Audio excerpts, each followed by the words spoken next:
자, 경기도 남양주시의 한 동네에 어떤 현수막이 걸렸다고 하던데 어떤 내용인지 백다혜 아나운서 통해서 들어보시죠.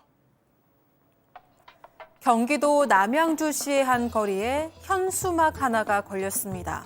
현수막에는 누군가가 불륜을 저질렀다는 걸 암시하는 듯한 문구가 담겨 있었습니다. 누가 현수막을 걸었는지 궁금해했는데요. 얼마 전 한 인터넷 커뮤니티에 올라온 글의 게시자가 아니냐는 추측이 나왔습니다. 글 게시자는 자신의 남편이 다른 여자와 부정을 저질렀다는 사실을 하나하나 모두 폭로했는데요. 결국 이혼에 이르렀다고도 했습니다. 그런데 여성은 자신이 사기 이혼을 당했다고 주장하기도 했는데요. 도대체 무슨 사연이 있는 걸까요? 자, 남양주의 한 거리에 현수막. 예, 지금 뭐 저희가 사진도 준비가 돼 있는데 교수님 좀 설명을 해주시죠. 네, 지금 이제 그 현수막의 내용을 보게 되면 그 해당 지역에서 불륜을 저지른 그 불륜 상대에 대해서 망신을 주기 위해서 뭐 특별히 제작이 된 것으로 주문 제작이 된 것으로 이제 보이는데요.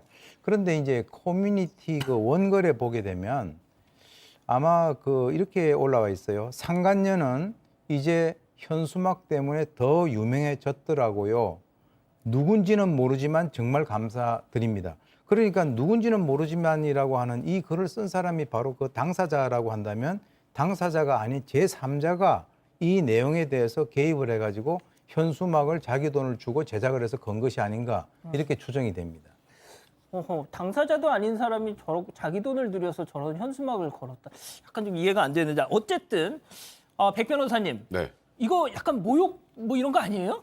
아니, 모욕보다는 명예훼손에 해당할 가능성이 많습니다. 명예훼손. 일단은 지금 조금 전에 오 교수님 말씀하셨던 것처럼 이 글을 올렸던 분이 올린 게 아니라 제3자가 올린지 그건 저희가 단정하기 좀 어렵습니다. 왜냐하면 맞습니다. 우린 그 글을 보고 자기는 안 올렸는데 다른 사람이 올렸다 감사하다 이렇게 올린 걸로 지금 저희가 추정을 하는 거거든요. 연기를 할 수도 있는 네, 거예요. 그러니까 어떤 사람이든 저렇게 게시를 해서 저희가 지금 저 지워져 있는 블러 부분을 제가 보지 않아서 누군가를 특정해서 뭐 예를 들어서 백성문, 양원 뭐 이렇게 딱 특정해서 알 수 있는 것인지 죄송합니다. 제 이름은 좀 빼주세요. 제 눈앞에 보여서.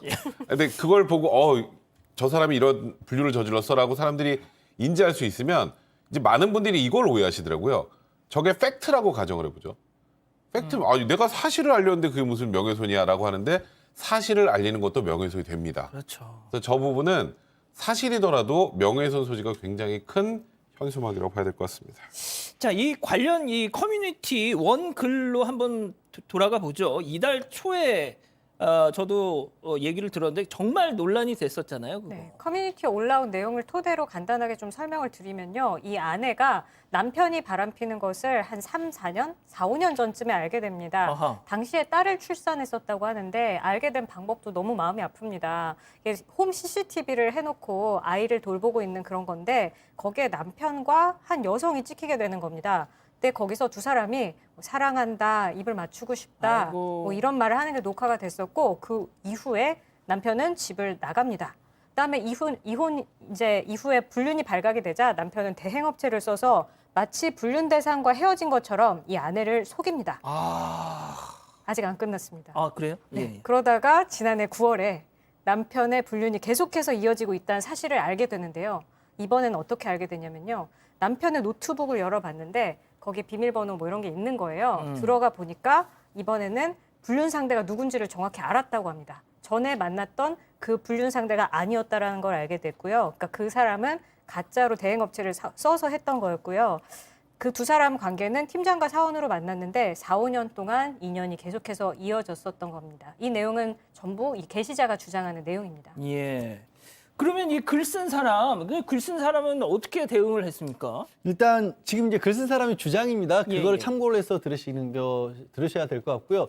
이 사람은 처음에는 좋은 말로 만나서 사과를 받고 싶었다라고 합니다. 근데 연락을 계속해서 뭐 흔히 하는 말로 읽고 나서도 이 대응을 안 했다 이런 표현 있지 않습니까? 그런 식의 반응이 나오다가 만났는데도 불구하고 사과를 하진 않고 그냥 어떻게든지 자기한테 유리한 말을 그 녹음하려고 했든지 녹음만 휴대전화로 했다라는 거예요. 그래서 사과를 못 받으니까 결국에 글 쓴 분은 이 손해배상 청구 소송을 했다라는 거죠. 정신적 피해를 입었으니까 위자료를 3천만 원 지급하라고 소송을 제기를 했고 소송을 제기하니까 또 피고가 그러니까 이제 피고가 됐겠죠.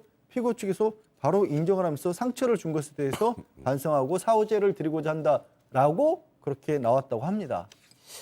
그렇군요. 알겠습니다. 그럼 여기서 세 번째 사건 체크포인트 짚어보죠. 자, 속아서 협의 이혼입니다. 문제는 이겁니다. 그러니까 이 글쓴이 그러니까 아내분이겠죠. 속아서 협의 이혼까지.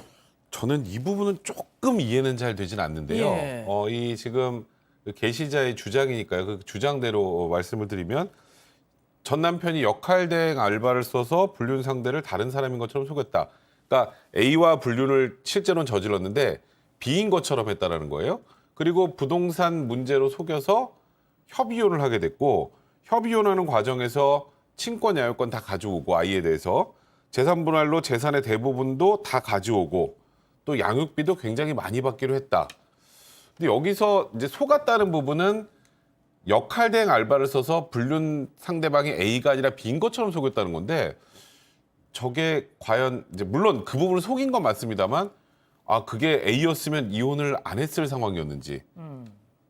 그래서 이거는 이제 이혼 취소 사유가 되는지에 대해서는 개인적으로 조금 의문이 들긴 합니다.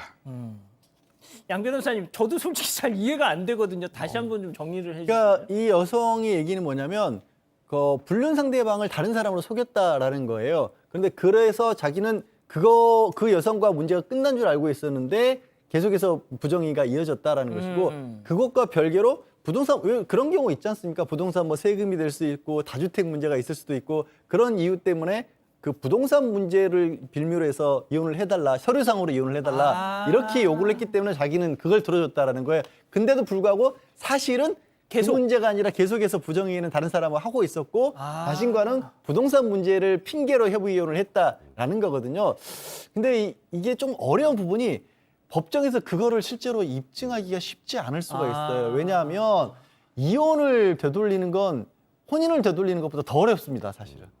그래서 이게 제가 지금 말씀드린 거를 다 판사에게 증거로 설득을 해야 되는데 문제는 이분이 그냥 가장이혼이라고 보기에는 재산 분할도 있고 양육비도 받고 이런 것까지 다 받았잖아요. 예. 그런 게 없는 상황에서 우리는 그냥 가장이혼했어요라고 얘기하면 또 속아서 협의이혼했다가 될 여지가 높아지는데 재산 분할까지 다 해버렸기 다 때문에 했죠.